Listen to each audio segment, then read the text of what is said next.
ಗೌರಿಬಿದನೂರಿನಲ್ಲಿ ಬೆಂಗಳೂರಿನ ಚಿನ್ನಸ್ವಾಮಿ ಕ್ರೀಡಾಂಗಣದ ಹೊರಗೆ ಆರ್ಸಿಬಿ ವಿಜಯೋತ್ಸವದ ಸಂದರ್ಭದಲ್ಲಿ ಸಂಭವಿಸಿದ ಭೀಕರ ಕಾಲ್ತುಳಿತ ದುರಂತ ಪ್ರಕರಣಕ್ಕೆ ಪೊಲೀಸರನ್ನ ಹೊಣೆಯಾಗಿಸಿ ಬೆಂಗಳೂರು ನಗರ ಪೊಲೀಸ್ ಆಯುಕ್ತರಾದ ಬಿ ದಯಾನಂದ್ ಹಾಗೂ ಇತರರನ್ನ ರಾಜ್ಯ ಸರ್ಕಾರ ಅಮಾನತು ಮಾಡಿರುವುದನ್ನು ಗೌರಿಬಿದನೂರು ನಾಗರಿಕರ ಹಿತರಕ್ಷಣಾ ಸಮಿತಿ ತೀವ್ರವಾಗಿ ಖಂಡಿಸಿ ಈ ಕೂಡಲೇ ಪೊಲೀಸ್ ಅಧಿಕಾರಿಗಳ ಅಮಾನತು ಆದೇಶವನ್ನು ಹಿಂಪಡೆಯಬೇಕೆಂದು ಸರ್ಕಾರವನ್ನು ಒತ್ತಾಯಿಸಿದೆ.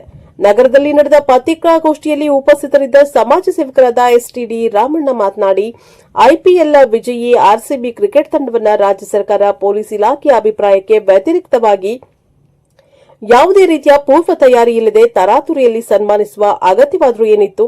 ಘಟನೆಯ ದುರಂತದಲ್ಲಿ ಸಾವಿಗೀಡಾದವರ ಸಾವಿಗೆ ನ್ಯಾಯ ಕೊಡಿಸುವರು ಯಾರು? ಈ ಹಿಂದೆ ಕೇರಳದಲ್ಲಿ ಆನೆಯ ಕಾಲ್ತುಳಿತಕ್ಕೆ ಬಲಿಯಾದವನಿಗೆ ರಾಜ್ಯ ಸರ್ಕಾರದ ವತಿಯಿಂದ 25 ಲಕ್ಷ ರೂಪಾಯಿಗಳನ್ನ ಪರಿಹಾರವನ್ನ ನೀಡಿದೆ. ಆದರೆ ಮೊನ್ನೆ ನಡೆದ ಕಾಲ್ತುಳಿತ ದುರಂತದಲ್ಲಿ ಮಡಿದವರಿಗೆ ರಾಜ್ಯ ಸರ್ಕಾರ ಕೇವಲ 10 ಲಕ್ಷ ರೂಪಾಯಿಗಳ ಪರಿಹಾರವನ್ನ ಘೋಷಣೆ ಮಾಡಿರುವುದು ಸರಿಯಲ್ಲ. ಅವರು ಕಾಲ್ತುಳಿತ ದುರಂತದಲ್ಲಿ ಮಡಿದವರ ಕುಟುಂಬಕ್ಕೆ ಕನಿಷ್ಠ 1 ಕೋಟಿ ರೂಪಾಯಿಗಳ ಪರಿಹಾರವನ್ನ ಘೋಷಿಸಬೇಕು ಮತ್ತು ಕಾಲ್ತುಳಿತ ಪ್ರಕರಣದ ತನಿಖೆಯನ್ನ ಸಿಬಿಐ ತನಿಖೆಗೆ ಒಪ್ಪಿಸಿ ಪೊಲೀಸ್ ಅಧಿಕಾರಿಗಳ ಅಮಾನತು ವಾಪಸ್ ಪಡೆಯಬೇಕೆಂದು ಸರ್ಕಾರವನ್ನ ಆಗ್ರಹಪಡಿಸಿದರು.